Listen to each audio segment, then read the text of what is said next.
Sosial media telah dibirukan oleh seruan peringatan darurat bergambar burung Garuda.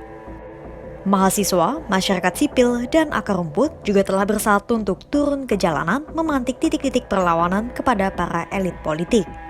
Sementara di Senayan, DPR RI menunda-nunda rapat paripurna dengan agenda tunggal mengesahkan rancangan undang-undang pilkada. Pada saat yang sama, keputusan MK menjadi pertaruhan. Senayan enggan menganggap keberadaan putusan MK dalam revisi Undang-Undang Pilkada 2024. Lantas, apa sebenarnya yang sedang terjadi di Indonesia? Dan kenapa Badan Legislasi DPR melawan keputusan MK yang final dan mengikat?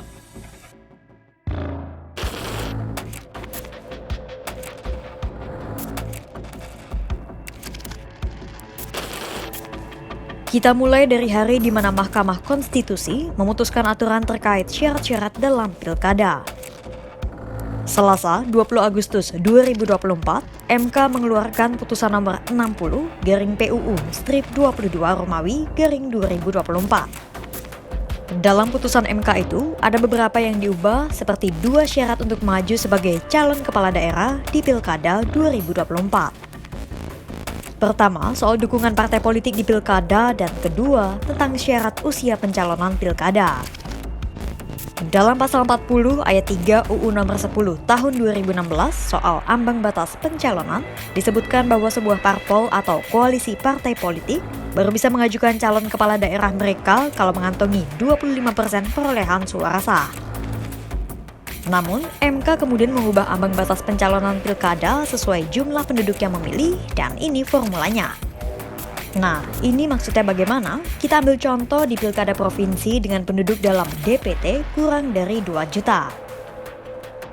Untuk bisa ikut pilkada di provinsi ini, sebuah partai harus mengantongi suara sebesar 10% pada pemilihan legislatif 2024 yang lalu.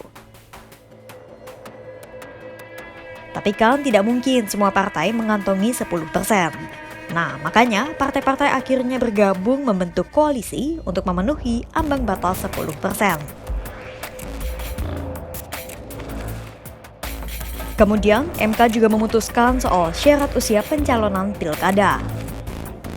Kalau di pasal 7 ayat 2 huruf E UU nomor 10 tahun 2016, seorang calon gubernur dan calon wakil gubernur harus berusia minimal 30 tahun. Sementara untuk calon bupati dan wakil bupati minimal 25 tahun. Nah, di dalam keputusan MK ditegaskan bahwa mereka yang dicalonkan harus memenuhi syarat usia itu saat KPU menetapkan mereka sebagai calon. Kata kuncinya adalah saat ditetapkan. MK sudah ketok palu dan putusan pun telah diambil. Namun keesokannya pada Rabu 21 Agustus 2024, Badan Legislasi DPR RI mengadakan rapat panitia kerja atau panja RUU Pilkada.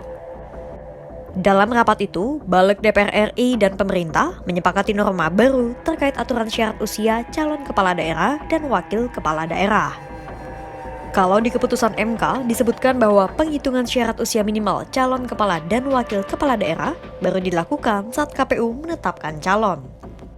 Nah, DPR kemudian menganulir keputusan itu, kemudian mengubah aturan perhitungan syarat usia minimal calon kepala dan wakil kepala daerah terhitung sejak pelantikan pasangan terpilih sesuai dengan keputusan Mahkamah Agung.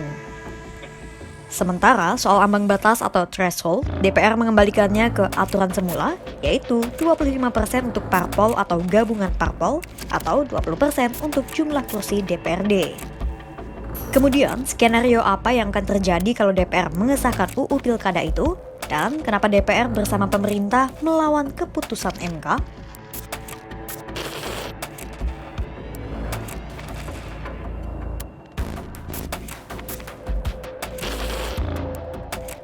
Dikutip dari Harian Kompas, menurut Direktur Eksekutif Pusat Studi Konstitusi atau Pusako Fakultas Hukum Universitas Andalas, Charles Simabura, DPR dan pemerintah jelas memiliki kepentingan politik sehingga dengan mudahnya mengakali keputusan MK. Ketidakpuasan masyarakat akan fenomena itu lantas menimbulkan kekhawatiran dan perlawanan dari massa yang mana sudah mulai terlihat dari ramainya sosial media akan peringatan darurat.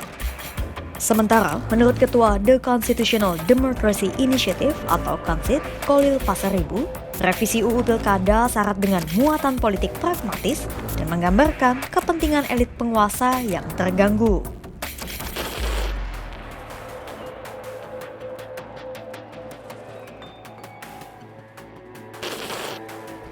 Nah, situasinya adalah di Pilkada Jakarta saat ini terbentuk sebuah koalisi gemuk bernama Koalisi Indonesia Maju Plus atau KIM Plus. Koalisi ini terdiri atas gabungan 12 partai pendukung pasangan Prabowo Subianto Gibran Rakabuming dan pasangan Anies Baswedan Muhaimin Iskandar. Mereka mencalonkan Ridwan Kamil sebagai calon gubernur dan mantan Menteri Pertanian sekaligus elit PKS Suswono sebagai calon wakil gubernurnya. Kemudian, tinggal PDIP saja yang belum mencalonkan karena suara perolehannya di Pileg kemarin hanya 15% dan Ridwan Kamil Suswono berpotensi untuk melawan kota kosong. Tapi, karena mungkin saja kota kosong yang menang, tiba-tiba muncullah pasangan Dharma Pongrekun dan Kun Wardana yang maju sebagai calon independen. Sebenarnya, keputusan MK pada Selasa 20 Agustus 2024 bisa saja menjadi angin segar untuk PDIP karena dengan aturan dari MK, PDIP bisa melenggang sendirian ke pilkada tanpa harus berkoalisi. Namun, harapan PDIP untuk maju di pilkada seolah dipupuskan oleh hasil kesepakatan 8 fraksi di DPR dan pemerintah yang menyetujui RUU Pilkada versi DPR RI. Sementara untuk syarat usia, banyak pihak yang menduga bahwa aturan ini sengaja dibuat agar anak bungsu Presiden Jokowi, Kaisang Pangarep, bisa maju di pilkada sebagai calon wakil gubernur Jawa Tengah. Pasalnya, Kaisang baru berusia 30 tahun 25 Desember 2024 esok. Kalau mengikuti aturan MK, Kaisang tidak bisa ikut pilkada karena saat penetapan calon oleh KPU, pada 22 September 2024, Ketum PSI itu belum genap 30 tahun. Sementara, kalau mengikuti aturan DPR, maka Kaisang bisa-bisa saja melenggang ke pilkada karena pelantikan pilkada dilakukan pada 7 Februari 2024. Undang-undang bukanlah Lego yang bisa dipasang, dilepas, dan direkayasa sesuka hati. Dan kursi jabatan bukanlah milik sekelompok elit maupun sebuah keluarga. Lantas, apakah para pembuat aturan di negeri ini hendak membuka mata dan telinga atas turbulensi yang telah terjadi di masyarakat? Simak terus perkembangannya hanya di kanal YouTube Kompas.com.